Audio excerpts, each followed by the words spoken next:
नमस्कार मित्रांनो, तुम्ही पाहत आहात माहितीचा दिवा. मित्रांनो, आजचा हा व्हिडिओ महाराष्ट्रातील लाखो लाडक्या बहिणींसाठी अतिशय आनंदाची, दिलासादायक आणि महत्त्वाची बातमी घेऊन आलेला आहे. कारण आज आपण बोलणार आहोत लडकी बहीण योजना अंतर्गत मकर संक्रांतीला 3000 रुपये मिळणार का? हे पैसे थेट बँक खात्यात कधी जमा होणार? कोणत्या बहिणींना हे पैसे मिळणार? आणि 1 रुपयाही अडकू नये यासाठी काय काळजी घ्यावी? हा व्हिडिओ शेवटपर्यंत नक्की पहा, कारण शेवटी एक अत्यंत महत्त्वाचा इशारा देखील आहे. लाडकी बहीण योजना थोडक्यात माहिती.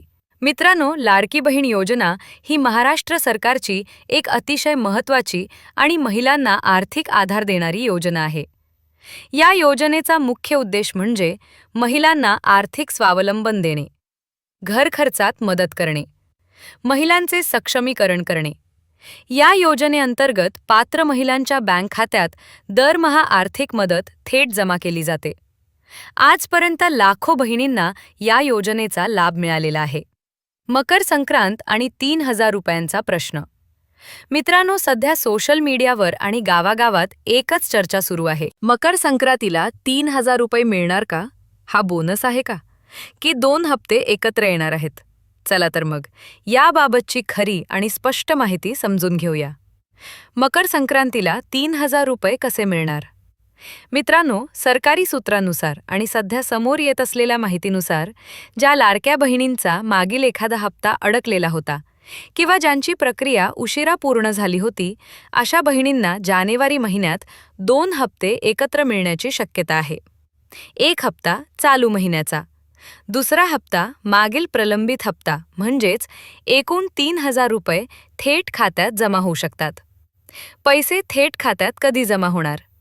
मित्रांनो, सरकारचा प्रयत्न असा आहे की मकर संक्रांतीच्या आसपास, म्हणजेच 14 किंवा 15 जानेवारीच्या दरम्यान पात्र लाभार्थी बहिणींच्या बँक खात्यात पैसे थेट जमा व्हावेत. हे पैसे डीबीटी, डायरेक्ट बेनिफिट ट्रान्सफर पद्धतीने जमा केले जातील. कोणत्या बहिणींना पैसे नक्की मिळणार? मित्रांनो, आता सगळ्यात महत्त्वाचा मुद्दा.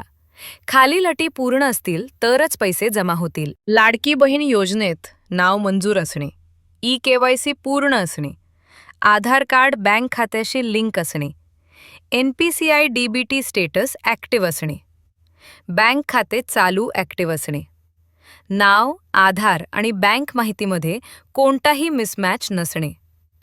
जर या सर्व गोष्टी योग्य असतील तर पैसे थेट खात्यात जमा होतील.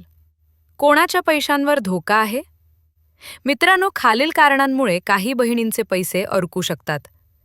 ई-केवायसी अपूर्ण, आधार बँकेशी लिंक नाही, DBT इनॅक्टिव्ह, बँक खाते बंद किंवा डॉर्मेंट, चुकीचा खाते क्रमांक, नावामध्ये स्पेलिंग मिसमॅच. त्यामुळे कृपया दुर्लक्ष करू नका. ई-केवायसी का इतकी महत्त्वाची आहे? मित्रांनो, सरकारने स्पष्ट सांगितले आहे की ई-केवायसी नसल्यास पैसे जमा होणार नाहीत. ई-केवायसीमुळे बनावट लाभार्थी थांबवले जातात, पैसे योग्य व्यक्तीपर्यंत पोहोचतात आणि फसवणूक टाळली जाते. ई-केवायसी कशी पूर्ण करायची?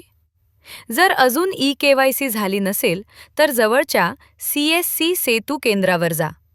आधार OTP किंवा बायोमेट्रिकद्वारे काही मिनिटात प्रक्रिया पूर्ण करा. फारसा खर्च येत नाही, पण यामुळे हजारो रुपये वाचतात. सरकारचा स्पष्ट संदेश.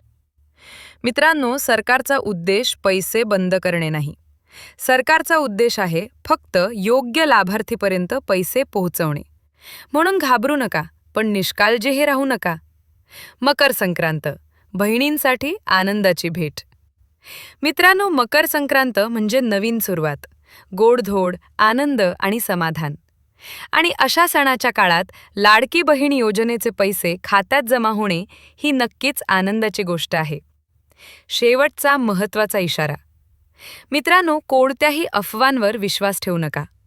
कोणी फोन करून पैसे मागितले तर, कोणी लिंक पाठवली तर फसवणूक होऊ शकते. सरकारी योजना पूर्णपणे मोफत आहेत. शेवटचा संदेश. मित्रांनो, आजच्या या व्हिडिओमधून तुम्हाला 3000 रुपयांबाबतची खरी माहिती, कोणाला पैसे मिळणार, कोणाला अडचण येऊ शकते, उपाय काय आहेत हे सर्व समजले असेल अशी मला खात्री आहे. जर हा व्हिडिओ उपयुक्त वाटला असेल तर लाईक करा, शेअर करा. विशेषतः लाडक्या बहिणींना चॅनल सबस्क्राईब करा. तुमचा भाऊ, माहितीचा दिवा. धन्यवाद.